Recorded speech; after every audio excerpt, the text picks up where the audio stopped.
He's going to cross him up back to his right hand, get deep into the paint, and you can see him here for an easy 2.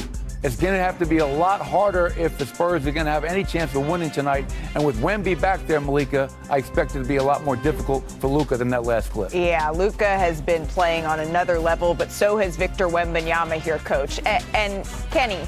Yes. Oftentimes around these parts, maybe we're accused of talking a little too much Los Angeles Lakers. Oh, really? But they're off to a heck of a start this year. I mean, it kind of feels warranted at this point. It's easy to get excited about this team. Well, you know, they have two players that are perennial legends of the game with Luka and obviously LeBron. And when LeBron is out, we talk about it. When Luka's in, we talk about him. So no matter what the record is, you're going to talk about the Lakers. But what is going to be the most interesting part is when LeBron comes back. Because the two guys who've had the most success while he's out, they're very ball dominant. So they need the basketball to make plays. They're playmakers, not play finishers. Play finishers is a guy who just waits, dunks it. Perk was a play finisher. Just let him dunk it. You know, but no, I'm just saying, no, you put him in the box right there. Like I'm driving and put him in a dunk spot. He's going to dunk it. But then there's guys who know, no, I got to create to get a rhythm. And now, can you have 3 guys on the same team be creators? I know, Coach, you had Jokic. You can't have 3 Jokic's. Right. It's impossible to have that because there's not enough ball movement and body movement to win. So it's going to be interesting to see what LeBron does and how he slides in. You ask about when LeBron James will return, and it's magic. Shams Charania appears. Our senior insider, Shams, is here with us. Shams, what more can you tell us about when we could see the NBA's all-time leading scorer back into the mix here for the Lakers?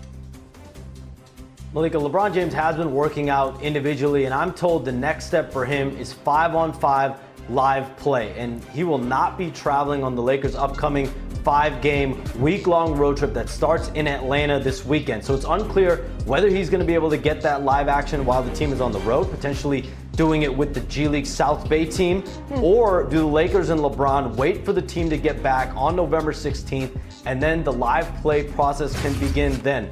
I was told today that Lakers personnel are still operating under the belief LeBron James' debut will be around mid-November, but this is uncharted territory. He turns 41 next month. He's in his 23rd record NBA season, and that's why Rob Pelinka's 3 signings this offseason, Jake LaRavia, DeAndre Ayton, and Marcus Smart, have been so important, paying dividends with the depth without one of the best players of all time in LeBron James. Okay, so looking at that schedule, that 5-game road trip, he is not going to be traveling on that. We're looking at November 18th, possibly. If you're trying to sort of extrapolate out when he could be available, that would be a game against the Utah Jazz back at home in Crypto.com Arena. Shams Charania, thank you so very much for that insight here. Does that answer your question, Kenny? That does. You know, Shams is like half man, half hair. So like, he's half man, half amazing, half man, half hair. He got the best hair in the business, baby. I know there's got to be some. Don't tell me that you're using the mousse. Don't tell me you're using the mousse, baby. That looks natural.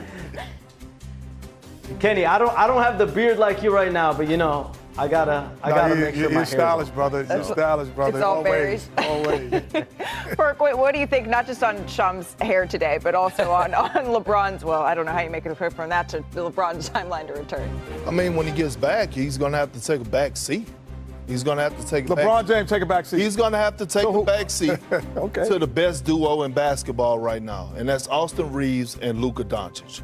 Luka's averaging 41, 11, and 8. Austin Reeves is top 5 in scoring, averaging 31, and top 5 in the league in assists, averaging 9. He's playing at an all-NBA level. And so when you think about the Lakers, since 2020, what have they struggled with? Finding identity, culture, and structure. They're showing their fan base right now that they actually have that. They're trending towards that direction, huh? Coach, are you going to be the one to tell LeBron to take a backseat? No, I'm going to call Austin Reeves and say, listen, you're playing well, you're young, but I understand Perk's point. They're off to a great start. How about this? Luka goes 40, 40, 40, sits out. Austin Reeves goes, I'll take that baton. I'll score 50, I'll score 40, and the next game, I'm going to hit a game winner and beat Minnesota on the road where they have yet to lose. But what I'm saying is JJ has done something to that locker room, a hell of a job. He's maxing out guys. You got Jake LaRavia. He's averaging a career high. Rui is playing outside of his body right now, averaging 16. Listen, man. And LeBron. If Malika's gone for 2 weeks, somebody sit in her seat, she coming back and being Malika. It's no. Hey, all I know is Miss Andrews is walking in here, and she's going to be like, Miss Andrews is here. And it's going to be like, let's go do it. Kenny, whether it was LeBron's side or the Lakers side, I know a contract extension wasn't agreed upon. Okay, all right. But that's why you're so encouraged by seeing the assist. While Wemby is averaging 27 points, and he's been a force on defense. For much more, let's go to Malika Andrews and the NBA Countdown crew. Malika. Kevin, thank you so very much. Welcome inside our Los Angeles studios. I don't know what I'm more excited for, to be watching Wemby versus Luka or to have Kenny the Jet Smith here on our set. I am so happy to get rid of them dudes in Atlanta. It is so. What up? Hey, my new best friend, Perkins, is here. Just my new best friend, y'all. I haven't seen Kenny since the Clutch City days when him and Sam them used to make their trip to old Beaumont. Well, it must feel good to be surrounded by a bunch of champions for a change here. Fire, bang, bang. No, we're gonna. I have one with me. We got like 6 shows for you to do after this. So we're gonna put you to work on our schedule here. We're in LA. I'm good. Let's talk about this rocket ship that is Victor Wembanyama. Can you put a ceiling on his talent?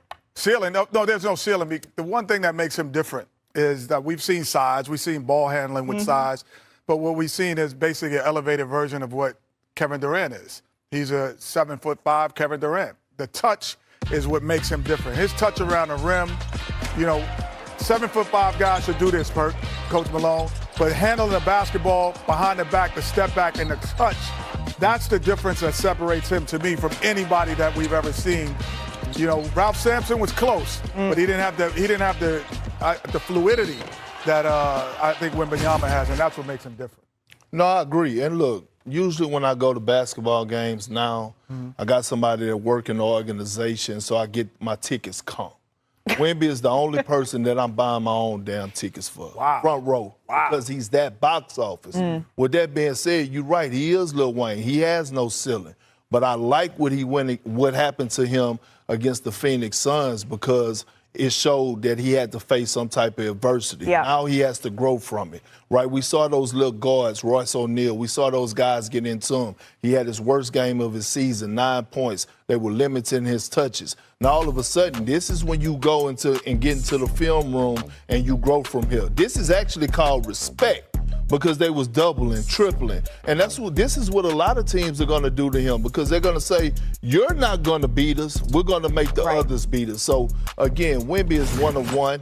But it's going to be interesting to see how he bounced back tonight. And if J.J. Redick uses that as some sort of blueprint in how they want to guard Victor Wembanyama, I bet you both are pretty thankful that you don't have to play against him, yeah? Well, I wouldn't have to guard him. But Coach, you had to coach against him, right? We've heard all the Victor Wembanyama, the buzz around the league here. Was there a moment where you knew as an opposing coach, oh, yeah, this dude is for real? Oh, there was a moment. It was game 81. We have a chance to lock up the 1 seed. His rookie season. We're up 23 points on the road, Malika, and things are looking great until Victor Wembanyama said, you know what, no more of this. And he put on a clinic. He scored 17 points in that third quarter. And to Kenny's point, a lot of it was from the three-point line. He knocked down 4 threes, and you're going to see a couple on this edit. He was knocking down pull-up threes from 35 feet.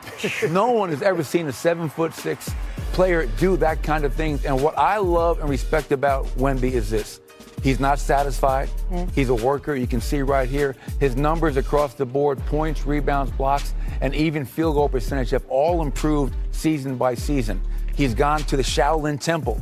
I think there's a lot of NBA players signing up to go to that same temple next year. He went to work out with Hakeem Olajuwon. He wants to become great, and you have to love a player that is that self-motivated. Maybe just as interesting, right, on Victor Wembanyama will be the battle on the other side of the ball, right? Yeah, the battle on the other side, but Malika, I'd be remiss if I don't say I feel a little strange. First of all, seeing Coach Malone here, Coach, you should be coaching in the NBA. Let's start this. You being here is a waste of information and knowledge. You're like, yeah, you can help a couple of people, but that's just